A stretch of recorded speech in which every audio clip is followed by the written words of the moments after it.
ఏముందిలే ఆ చిన్నదేగా అనుకుంటాం మనం. దేవుడు దాన్ని చాలా సీరియస్గా తీసుకునే అవకాశం ఉంది. Very danger. చాలా చాలా చాలా చాలా చాలా జాగ్రత్తగా ఉండాలి, ఇచ్చితనంగా ఉండకూడదు. ప్రతిదీ పిన్ టు పిన్ పట్టుకుంటాడు ఆయన. ఎక్కడ బుద్ధిహీనమైన ప్రవర్తన కనపరచకూడదు. నేను ప్రభువులోకి వచ్చిన తర్వాత అన్ని పాపాలతో ఆ పాపం కూడా ఒకటి ఒప్పుకున్నా. ఆ తరువాత క్రీస్తు రక్తంలో కడగబడ్డ తర్వాత అన్ని దోషాలతో పాటు ఆ దోషం కూడా పోయి యేసయ్యలోకి వచ్చినాక మళ్ళా నూతన వస్త్రం ఒంటి మీదకి వచ్చింది. అవును తమ్ముడు, ఆ శాపం పోయినాక వచ్చింది. ఏముందిలే అనుకోవద్దు, బుద్ధిహీనమైన పనులు చేసి సమర్థింపులు చేసుకోవద్దు. ఓకే, దీనులని, విధవరాండ్రని, దిక్కులేని వారిని, దైవజనుల్ని తృణీకరించకుండా జాగ్రత్త పడాలి. లేకపోతే దాని ఎఫెక్ట్ ఖచ్చితంగా ఏదో రూపంలో నీకు పడతానే ఉంటుంది. సో మొత్తం 6 విధాలు ఓ మనిషి సమస్యకి గురి కావడానికి కారణం. 7వ రకం అనవసరంగా మనల్ని ఇబ్బంది పెట్టడానికి సైతానుగాడు చేసే దాళ్ళు. మనకు మనశ్శాంతి లేకుండా చేసి మనల్ని డిస్టర్బ్ చేయడానికి వాడు ఏదో ట్రై చేస్తూ ఉంటాడు. ఇట్లా 7 విధముల మనల్ని శ్రమలో సంధిస్తూ ఉంటాయి. సమస్యకు కారణం ఏంటనేది ఫస్ట్ తెలుసుకోవాలి. పాయింట్ నెంబర్ 1 అయిపోయింది. నెంబర్ 2, సమస్య కారణం తెలుసుకున్నాం. పరిష్కారం ఏంటి? సరే, పరీక్షగా రాని, గర్వాన్ని బట్టి రాని, లేకపోతే చేసిన బుద్ధిహీనమైన పనులకు శిక్షగా రాని, శాపంగా రాని, లేకపోతే ప్రమోషన్ కోసం రాని, లేకపోతే మనకు మనశ్శాంతి లేకుండా చేయడానికి సైతానుగాడు ఏడిపించని, లేకపోతే దేవుడు చెప్పిన పనులు చేయకుండా మన సొంత మార్గాల్లో వెళ్ళటం వల్ల దేవుడు దాన్ని తన్నులు కానీ, మొత్తం 7 రకాలు తేలినాయి. ఎంతమంది గుర్తుందో ఏమో. రైట్, ఇప్పుడు ఈ సమస్యలకు పరిష్కారం ఏంటి అంటే దేవుడే. హిజ్కియా చూపించిన దారి దేవుడే. ఏం చేయాలి? దేవుడి దగ్గరికి వెళ్ళి దేవుడు ఎలా పరిష్కరిస్తాడంటే, నీ 100 కోట్ల సమస్యలకు దేవుని దగ్గర అనంత కోటి పరిష్కారాలు ఉన్నాయి. లోకస్తుల మాటలు మళ్ళీ చెప్పేది, లోకస్తుల మాటలు, నీ 100 కోటి దరిద్రాలకు దేవుని దగ్గర అనంత కోటి ఉపాయాలు ఉన్నాయని. దేవునికి స్తోత్రం. చెప్పు, గట్టిగా చెప్పు. ఉపాయం నీకు లేకపోవచ్చు, కానీ దేవుడికి కూడా లేకుండా ఏం లేదు. మనకు కొనుక్కొచ్చుకోవటం తెలుసు, అమ్ముకోవటం తెలీదు. మన భాషలో చెప్పాలంటే బ్లంట్ పదజాలంలో అన్ని కొనుక్కొచ్చుకోవటం తెలుసు, అమ్ముకోవటం తెలియదు. ఉండమన్నసాటు ఉండకుండా అన్నిట్లాంటి పనులు చేసుకొని తెచ్చుకుంటుంటాం అన్నమాట. అయితే దేవుడికి మనం కొనుక్కొచ్చిన వాటిని ఎలా సేల్ చేయాలో తెలుసు. దేవునికి మహిమ. అందుకని సింపుల్గా చెప్పాలంటే, నీ 100 కోటి సమస్యలు అంటే 100 కోట్ల సమస్య, 100 అంటే 100, నీ 100 కోటి సమస్యలకు అనగా అసలు 100 కోట్ల సమస్యలు ఎవరికైనా వస్తాయా? పోనీ కోటి సమస్యలు, 1,00,000 సమస్యలు, పోనీ 1000 సమస్యలు, 100 సమస్యలు, సరిగ్గా 10 సమస్యలు ఉంటేనే మెంటల్ హాస్పిటల్లో జాయిన్ అవుతారు. కానీ పెద్దల మాట చూడు, 10, 5, 2, 1 సమస్య కాదు. నీకు ఒకవేళ 100 కోట్ల సమస్యలు ఉంటే, అమ్మో 100 కోట్ల సమస్యలే అమ్మో అని ఒకవేళ ఎవరైనా అనుకుంటారేమో. దానికి పైన ఇంకా ఏముంది అంటే 100 కోట్లకు పైన అనంత కోట్లు. నీ 100 కోట్ల సమస్యలకు అనంత కోటి పరిష్కారాలు యేసయ్య దగ్గర ఉన్నాయి. ఎలా చేయగలడు అనొద్దు, ఎలాగైనా చేయగలడు అని నమ్మటమే విశ్వాసం. ఆమె ఎలాగైనా నేనైతే నమ్ముతా, నా విశ్వాసం అది. నాకు ఇది కావాలి, ఇది కావాలంటే ఎలా వచ్చింది? నేను అంటాను ఎలాగైనా వచ్చింది. అరే ఎలాగ వచ్చింది? అరే నీకు తెలివి లేకపోతే దేవుడికి కూడా లేదేంది? పిచ్చి మొహమా నాకు చెప్తావు? ఎలా వచ్చింది అట్లెట్లా ఇట్లెట్లా నాకు నాకు లాజిక్లు చెప్తావు ఏంది? నీ లాజిక్లు, నీ బోల్డ్ లాజిక్లతో నాకు సంబంధం లేదు. నా దేవుడు లేని వాటిని ఉన్నట్టే పిలుచువాడు. నాకు ఆ విశ్వాసం ఉంది. ఎలాగైనా చేస్తాడు ఆయన.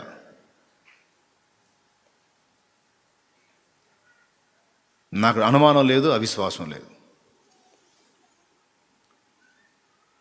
దేవుడు పాప రిస్క్ పడతాడేమో అని మనమే ఫీల్ అవ్వాల్సిన అవసరంలా. దేవుణ్ణి కొంచెం ఎక్కువ మనం ఇబ్బంది పెడతామేమో, దేవుణ్ణి కొంచెం సమస్య ఇస్తామేమో, పాపం దేవుడు ఏదైనా ఇబ్బంది ఫీల్ అవుతాడేమో. అస్సలు.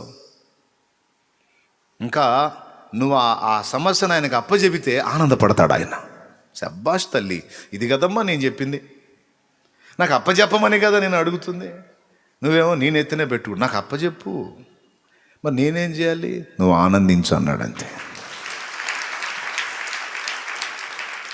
నా యందు విశ్వాసం ఉంది కదా, నా మీద నిరీక్షణ ఉంది కదా, నా వల్ల అన్యాయం జరగదా నేను ఒక నిశ్చయత నీకుంది కదా. ఉన్నోళ్ళు చేతులు ఎత్తండి. దేవుడే అడుగుతున్నాడు. ఉందా? ఉంది. ఉందే. నేను 2 చేతులు ఎత్తుతా, డౌట్ లేదు. 2 చేతులు ఎత్తా. నిశ్చయత ఉంది, విశ్వాసం ఉంది, నిరీక్షణ ఉంది. ఓకే. ఎప్పుడైతే ఈ మాట నువ్వు ప్రచురపరిచి ఆ విధంగా నువ్వు నమ్మటం మొదలుపెట్టావో అప్పుడే ఆజ్ఞ అయిపోయింది. నీ సమస్యకు పరిష్కారం స్టార్ట్ అయిపోయింది. కొడుకు తండ్రి దగ్గరికి వచ్చి, నానా ఫలానా రోజు నాకు ఫలానా వస్తువులు కావాలి, ఇక నేను ఎక్కడ వెతుక్కోని, ఇక నీకే అప్పచెబుతున్నా, నీ ఇష్టం. ఆ రోజు ఎగ్జామ్ ఉంది, నాకు ఫలానా వస్తువులు కావాలి, నీ ఇష్టం అని అప్పచెబుతాడు కొడుకు తండ్రికి. ఇక పోయి మళ్ళీ వాడు ఆలోచించే అవసరం ఉందా? ఆలోచిస్తాడా? ఈ మాట ఎప్పుడైతే తండ్రికి అప్పచెప్పేశాడో అప్పటి నుంచి తండ్రి ఆలోచించడం మొదలు పెడతాడు. వీడు ఆలోచించాల్సిన అవసరం లేదు. వీడు ఇక హాయిగా తిరుగుతాడు. ఇక వీడు ఫ్రెండ్స్తో తిరుగుతాడు, వీడు బాల్ ఆడతాడు, బ్యాట్ ఆడతాడు, ఇక వీడు ఇష్టం వచ్చి కూడా ఎగుతాడు. చదివితే ఎప్పుడో కాసేపు వచ్చి చదువుతాడు. కానీ రోజుకు ఒకసారి మాత్రం టచ్ చేస్తుంటాడు. అదే ప్రార్థన అంటే. ఒకరోజు స్టార్టింగ్లో అప్పచెప్పటం, నాకు తెలియదు, మొత్తం నీదే. డైలీ ప్రార్థన ఏంటంటే హెచ్చరించటం. డైలీ ఒకసారి కొడుకు, ఏంది మంగళవారం రోజు గుర్తుందిలేయా, తిను. ఇది మాత్రం బాగా గుర్తుపెట్టుకుంటాడు అబ్బాయి. ఆడు నవ్వుకొని తిని వెళ్ళిపోతాడు. మళ్ళీ మరుసటి రోజు, డాడీ గుర్తుందా? అరే గుర్తుందిలే పోరా. మళ్ళీ తర్వాత రోజు, నానా. డైలీ ఒకసారి. ఇక అది ఆయనకి జ్ఞాపకం చేయుట ప్రార్థన. మొట్టమొదట విశ్వాసముతో సమస్యను ప్రభువుకి అప్పజెప్పుట, దాన్ని ఆయన నెరవేర్చునంత వరకు హెచ్చరించుట, అంతే. స్తోత్రం, హల్లెలూయా. అంతే. నెరవేర్చిన దాకా విసుగు లేకుండా హెచ్చరిస్తూ ఉండాలి, అంతే. నువ్వు అన్యాయస్తుడైన న్యాయాధిపతి, ఆయనేమో న్యాయాధిపతి, జాబ్ ఏమో జడ్జి, బుద్ధేమో పనికిమాలిన బుద్ధి. బుద్ధేమో అన్యాయం చేసే బుద్ధి, జాబ్ ఏమో జడ్జి. అన్యాయస్తుడైన న్యాయాధిపతి. ఇంకొకటి, ఈ బుద్ధికి తగ్గట్టు ఇంకొక బుద్ధి కూడా ఉంది. మనుషులకు భయపడ్డు, దేవునికి కూడా భయపడ్డు. మనుషులకు భయపడ్డు, దేవునికి కూడా భయపడ్డు. ఇట్లాంటోడు అతను. అట్లాంటోడిని ఆడుకుంది ఒక ఆమె.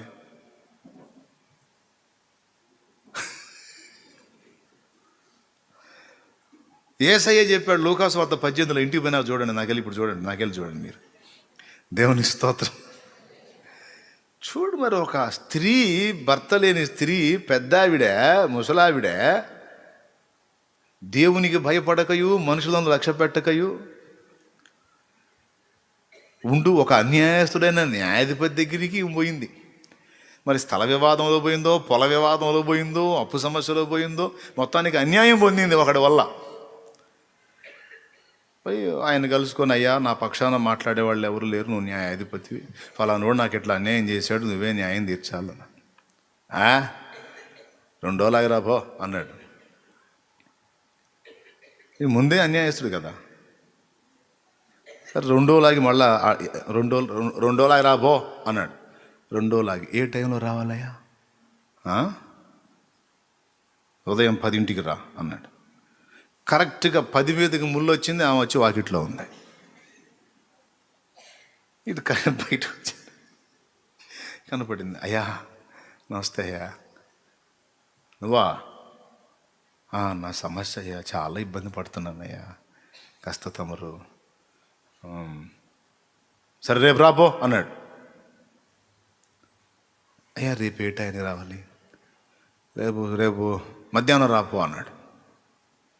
అయ్యా మధ్యాహ్నం ఏ టైంకి రావాలా? అబ్బో నీకు చెప్పాల్సి వచ్చిందిగా, మధ్యాహ్నం అంటే ఏ టైం ఏంది? 2ంటికి రాపో అన్నాడు. అయ్యా 2 గంటలు కరెక్ట్గా ఓ. మధ్యాహ్నం 2 మీదకి పెద్ద చిన్న ముళ్ళు వచ్చింది, వాకిట్లో ఏమొచ్చింది నిలబడి. పొరపాటున కూడా 1 నిమిషం కూడా తేడా రావట్లేదు, కరెక్ట్గా. చివరికి వీడి పరిస్థితి ఎట్లయిందంటే, ఆమె చెప్పిన టైం వీడియో చూసుకుంటున్నాడు, వచ్చి ఉంటుందా అని. దేవునికి స్తోత్రం కలుగునుగా. వాడిని కొట్టట్లా తిట్టట్లా ఏమంటలా, చెప్పింటే ఆయన పోయి నిలబడుతుంది. వాడికి పిచ్చెక్కుతుంది. కరెక్ట్గా వచ్చి నిలబడింది అక్కడ. ఏదో మాట్లాడుతూ బయటకు వచ్చాడు. టైం చూశాడు 2, అక్కడ ఉంది. ఏది నువ్వు అన్నాడు. అయ్యా సమస్య మీకు చెప్పా కదయ్యా, నీకే అప్పచెప్పానయ్యా, భారం బాధ్యత, ఏదన్నా మీరే న్యాయం తీర్చాలా.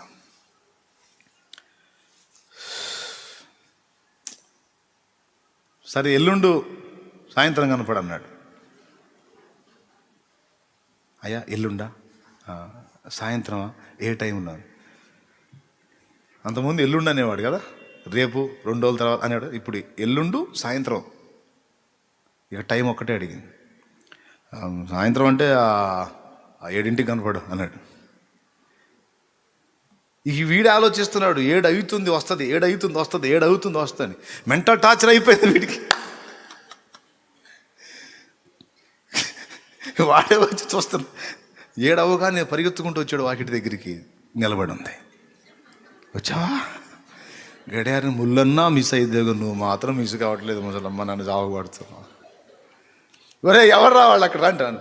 చెప్పండి అయ్య గారు ఏం చేయమంటే, సాగు కొడుతున్నారు అన్నాను. నేను దేవుడిని లెక్క చేయను, మనుషులకి భయపడను.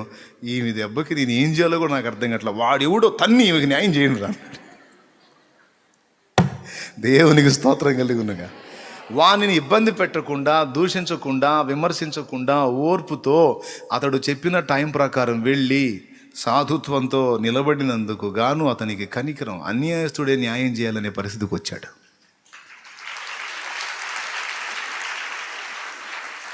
మీ పరలోకపు తండ్రి వానికంటే శ్రేష్ఠుడు కదా.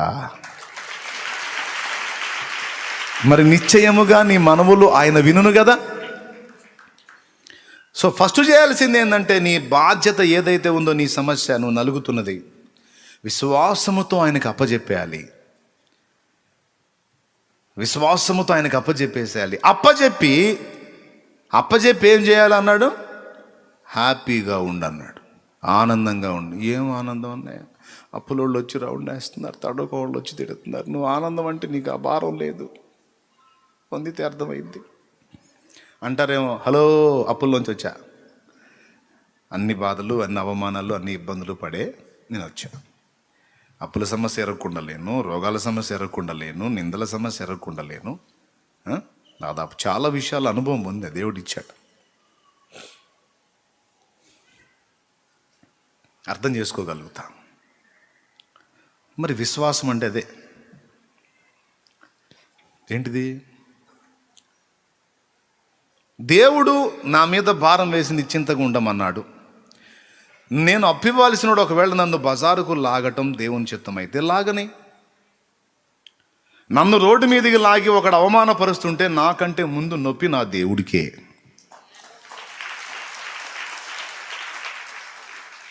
అసలు ఇంకా నేను ఇంకొక మాట కూడా చెప్తా. అసలు కొంతమందికి భయం వేసిద్దేమో కానీ అసలు ఇంకో మాట కూడా చెప్తా. అసలు దేవుడు తొందరగా జోక్యం చేసుకోవాలంటే అసలు అట్లా మనల్ని రోడ్డుకు లాగేవాడు ఎవడన్నా హెల్ప్ చేస్తే బాగుండు అనిపిస్తుంది. అర్థం కాలేదా? మళ్ళీ చెప్పేదా? దేవుడు చాలా తీవ్రంగా తొందరగా పరిష్కారం చేయాలంటే మనల్ని రోడ్డు మీదకి లాగి ఎవడన్నా హెల్ప్ చేస్తే బాగుండు అనిపిస్తుంది. అప్పుల వాళ్ళకి ఎంత ఓదార్పు అనుకున్నా ఈ మాట. దేవునికి స్తోత్రం కలుగును గాక. హల్లెలూయా. కానీ నేను చెప్పేది అబద్ధం కదా, నిజమే. దేవుడు తొందరగా జోక్యం చేసుకోవాలంటే మనల్ని ఇబ్బంది పెట్టేవాడు ఒకడు కావాలి. నేను అందుకే గతంలో ఒకసారి చెప్పాను, ఎవరైనా మిమ్మల్ని అవమానపరిస్తే వాళ్ళు మీ కొరకు గొప్ప త్యాగం చేస్తున్నారు. ఎవరైనా మిమ్మల్ని రోడ్డుకు లాగి ఇబ్బంది పెడితే వాళ్ళు మీకోసం గొప్ప త్యాగం చేస్తున్నారు. ఏంటి గొప్ప త్యాగం తెలుసా? మొట్టమొదటిది, నీ మీదికి దేవుని కనికరం వచ్చి నువ్వు ఆశీర్వదించబడటానికి వాళ్ళు తోడ్పాటు అందిస్తున్నారు. ఆ విధంగా దేవుని కనికరం నీ మీదికి రావడానికి, దేవుని కోపాన్ని వాళ్ళు స్వీకరించడానికి తెగించారు. మరంతేగా ఆయన బిడ్డపైన నిన్ను ఇబ్బంది పెడితే ఫస్ట్ ఎవరి మీదకి ఏమొచ్చింది? బిడ్డ మీద కనికరం, వాడి మీద వాడు తన్నులు తింటాడు లేదా? అంటే నిన్ను బాగు చేయటానికి వాడు పని కట్టుకొని తన్నులు తినటానికి సిద్ధపడ్డాడు. సో ఇది ఉందని సంగతి వాడికి తెలియదు. దేవునికి స్తోత్రం. ఇప్పుడు వాడు పరోక్షంగా మనకు ఉపకారే అపకారే?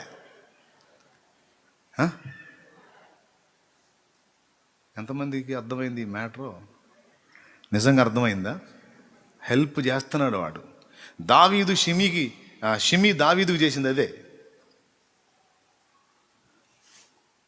షిమి అనేవాడు దావీదుకు చేసింది అదే. కొడుకు తండ్రి మీద తిరుగుబాటు చేసి దావీదును సింహాసన భ్రష్టుని చేసి తరిమేస్తే దావీదు తన సమూహంతో కొండలకు పారిపోతుంటే మార్గ మధ్యలో ఈ షిమి అనేవాడు సౌలు సంబంధి, అంటే దావీదుకు ముందున్న రాజు సంబంధి. దావీదు లోయలో పడి వెళ్తూ ఉంటే దావీదు మీద దుమ్మెత్తి పోస్తూ, ఛీ పో దుర్మార్గుడా, నీచుడా, నీ యజమానికి నువ్వు చేసిన దుర్మార్గాలే నీకు శాపాలై తగిలి నాశనం అయిపోయావు, సర్వనాశనం అయ్యావు, నీకు తగిన శాస్తే జరిగింది అని దుమ్మెత్తి రాళ్ళు జిమ్మి మట్టి పోసి గందరగోళం చేశాడు దావీదు మీద. దావీదు ఏమన్నాడండి? అసలేం పట్టించుకోవట్లా, చెవులు లేని చెవిటి వాడి వాళ్ళు వెళ్ళిపోతా ఉన్నాడు. పక్కన ఉన్న వాళ్ళకి ఆవేశం వచ్చింది. ఇంత బతికినోడిని నేను ఇంత వేసి మాటలు అంటుంటే నీకు రోషం చచ్చిందేమో, మేము ఊరుకోం అన్నారు. దావీదు కంటే పరాక్రమవంతులు వీళ్ళు, దావీదు కంటే రోషగాళ్ళ, దావీదు కంటే యుద్ధతంత్రం తెలిసిన వాళ్ళ. ఉన్న దగ్గరే ఉండి ఏం లేదు, అక్కడ ఈటు తీసుకొని ఒక్క పోటు ఇసిరాడంటే వాడు అక్కడే అవుట్. పక్కనాటి దగ్గర ఈటు తీసుకొని ఒక్కసారి ఆ ఈటు ఇటీరా అని ఆ ఈటు తీసుకొని ఆ మెరక మీద మాట్లాడుతున్న వాడి వైపు చూసి ఈటు తీసి ఇసిరితే ఇంక రెండో మాటే లేకుండా ఆడు పడిపోతాడు, ఆడు చచ్చిన కుక్కలాగా. అంత మాత్రం దావీదుకి తెలియదు. దావీదు లోపల రెండు అనుభవిస్తున్నాడు. తన పాపమునకు దేవుడిచ్చిన శిక్షను బట్టి బాధపడుతున్నా వాడు తిడతంటే లోపల ఆనందపడుతున్నాడు. ఎందుకో తెలుసా? తిట్రా బాబు తిట్రా, ఇంకా తిట్రా, నువ్వు ఎంత తిడితే అంత కనికరం, ఆయన కనికరం నా మీదకి వచ్చిద్ది. తిట్రా, ఇంకా నీకు జోడీగా ఎవడన్నా ఉంటే ఆయన కూడా తీసుకొచ్చి తిట్టండి రా, అందరు కలిసి తిట్టండి రా. మీరు ఎంత తిడితే అంత జాలి నా మీదకి వచ్చింది, మీరు ఎంత తిడితే అంత కనికరం నా మీదకి వచ్చి, మీరు ఎంత ఏడిపిస్తే అంత దీవెన, మీరు ఎంత హింసిస్తే అంత దయ నా మీదకి వచ్చిద్దిరా, నా దేవుని దయ. చేయండి రా మీరు. లోపల ఈ సంబరపడుతుంటే పక్కళ్ళు ఆవేశంగాళ్ళు ఆయన చంపేస్తూ ఉంటారు. అరే ఊరుకోండిరా బాబు, వాడు ఏదో హెల్ప్ చేస్తున్నాడు నాకు, వాడితో మీకేం పని, వాడు నా సాయం చేస్తున్నాడు రా. వాడు అన్న మాటల్ని బట్టి మనుషులకి మీకే బాధ కలిగింది కదా, మీకంటే ఎంతో ఎక్కువ ప్రేమరా నేనంటే ఆయనకి. నా దేవునికి మనుషులుగా మీకే నా విషయంలో ఇంత ప్రేమ ఉంటాయి. ఒక మాట నేను పడటం మీరు తట్టుకోలేని బాధగా మీకు అనిపిస్తే నా దేవునికి ఇంకా ఎక్కువ ఇష్టం రా నేనంటే. ఎంత ఇష్టమో తెలుసా? ఒక సామాన్యుడైన నన్ను తీసుకొచ్చి తన ప్రజలందరి మీద, తన ప్రియమైన ప్రజల మీద రాజుగా నన్ను పట్టాభిషేకం చేశాడు ఆయన. ఎంత ప్రేమిస్తే, ఎంత ఇష్టమైతే, నా విషయంలో ఎంత సీరియస్గా ఉంటే ఆయన అంత కార్యం నా పట్ల చేశాడు. మనుషులుగా మీకే ఇంత గాయం అయితే నా దేవుడు ఎంత హృదయం గాయపడుతుందో తెలుసా? ఇప్పుడు వాడు గాయపరుస్తుంది నన్ను కాదురా. చూడండి తెలివి, భక్తుని జ్ఞానం చూడండి. వాడు గాయపరుస్తుంది నన్ను కాదో, నా దేవుని హృదయాన్ని గాయపరుస్తున్నాడు వాడు. దీనివల్ల వాడి మీదికి ఉగ్రత, నా మీదికి దయ రెండు వస్తాయి. ఏమో నేను కోల్పోయిన దాన్ని తిరిగి నా ప్రభు నాకు ఇచ్చునేమో అన్నాడు. అచ్చం అలానే జరిగింది. ఇప్పుడు చెప్పండి, దావీదు మీదకి దేవుని కనికరం రావడానికి షిమి అనేవాడు దోహదపడ్డాడా లేదా? పెద్దగా చెప్పండి, మీకు దండం చేసుకుంటాను. పెద్దగా చెప్పండి. ద్రోహం చేశాడా? అవునా కాదా? అట్లాగే నాకు అప్పులు ఉన్నాయన్నా రోడ్డుకు లాగుతారేమంటే నో, నీ ఆశీర్వాదానికి వాళ్ళు దోహదపడతారు. ఈరోజు అవమానాలు పొందిన సాక్ష్యం అంటూ ఉంటే రేపు దేవుడు నిన్ను ఘనపరిచినప్పుడు ఇవన్నీ తీయని జ్ఞాపకాలుగా చెప్పుకుంటా. అదే చేదైన అనుభవాన్ని మధురంగా మార్చటం అంటే. రేపు మధురమైన సాక్ష్యం చెప్పాలంటే ఇప్పుడు గాయపడి ఉండాలిగా. గాయాలే లేకుండా సాక్ష్యాలు ఏం చెబుతా? అసలు జనం ఎట్టుంటారండి, అసలు ఏ నొప్పి తగలకూడదు నేను సాక్ష్యం చెప్పాలి. నొప్పి పుడితేనే సాక్ష్యం చెప్పడానికి సాక్ష్యం ఉండేది. గాయము లేని సాక్ష్యం ఎక్కడా? అంత తెలివి తక్కువండి. కొన్నిసార్లు కావాలనే దేవుడు నిన్ను అవమానానికి అప్పగిస్తాడు. ఎందుకు తెలుసా? ఈరోజు అవమానం పొందిన నీకు రేపు ఒక మధురమైన సాక్ష్యం. అది పరీక్ష కోసం అనుకో, ఏమని అనుకో, నాకు వేరే సంగతి. అది కొన్నిసార్లు కావాలని అప్పచెప్పినట్టు ఉంటుంది అవమానానికి. అరే ఒట్టి పుణ్యానికి వచ్చి దారుణంగా అవమానపరిచిపోతారు. భలే బాధ ఏంది ఇది అని చెబుతున్నా. భలే బాధ ఏంటి కదా, బాధపడ స్తోత్రం అనుకో, స్తోత్రం అనుకో. నిన్ను అవమానపరిచిన ప్రతిసారి దీవెనలు నీ మీద కుమ్మరించడానికి దేవుడు రెడీగా ఉంటాడు. ఇలా ఫిక్స్ అయిపోయిన వాడికి 20 అప్పులు ఉంటే మాత్రం ఇక వేదన ఉంటుందా చెప్పు?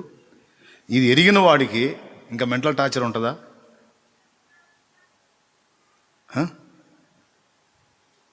ఇప్పుడు లోకస్తులు అంటారు కదా, అసలు మొత్తం వదిలేసిన వాడికి ఏముంటుందయ్యా అని. చొక్కా పోయి ఈ కింది వస్త్రం ఉంటే అమ్మో ఇది లాగేస్తారేమో దేవుని ముందుకు పోయి మొత్తం తీసేసి నీ చిత్తమే ప్రభు అని వదిలేస్తే ఇంకెవరు వచ్చి లాగటానికి ఏముందాడా అని తీసేశాంగా. దేవునికి మహిమ. మందంటూ మనమేం పట్టుకోలే. ఏమి లాగినా ఏం చేసినా ప్రభా నన్ను ఎంత అవమానపరిచినా మొత్తం నీ చేతికి అప్పగిచ్చేస్తున్నాను. నా పరువుని తీసేయడానికి ఒకడు సిద్ధపడి వచ్చి అవమానపరచని తండ్రి, కానీ అవమానం చేస్తున్న నన్ను కాదు, నాకంటే ముందు నిన్ను. నేనైతే ఇక నాదంటూ ఏమి పెట్టుకోలేదని నీ చేతికి అప్పచెప్పా. నేను నమ్ముతున్నా, మళ్ళీ చెబుతున్నా, నీ 100 కోటి సమస్యలకు నా యేసయ్య దగ్గర అనంత కోటి ఉపాయాలు ఉన్నాయి.